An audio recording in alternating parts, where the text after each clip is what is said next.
یعنی میشه آرش عشقم خوار.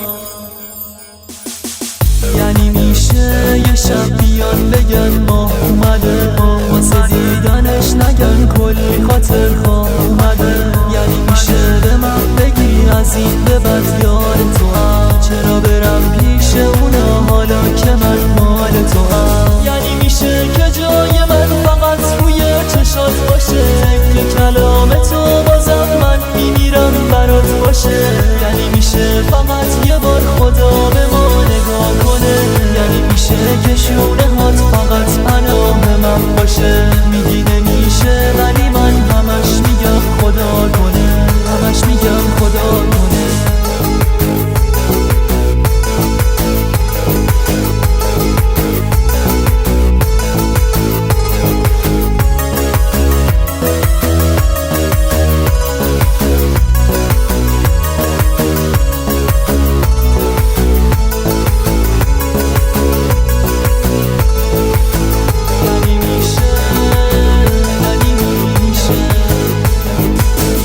چشای خیس و ابری، چه تو باشی چه نباشی، تنها چارش فقط اینه برای تو به بارس. چشات که رنگ نازه دنیا رو به هم نشون داد، کی میتونه توی رویا گل عشق و بکاره، گل عشق و بکاره.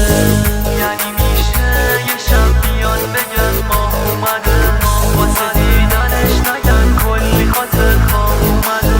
یعنی میشه به من بگی از این به بعد یار تو هم، چرا برم پیش اونا حالا که من مال تو هم، حالا که من مال تو هم، مال تو هم، مال تو هم. یعنی میشه یه شب بیان بگن ماه اومده، واسه دیدنش نگن کلی خاطر خواه اومده.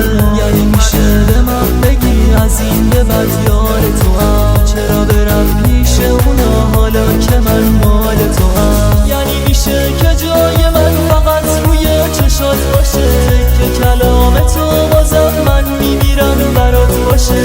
یعنی میشه فقط یه بار خدا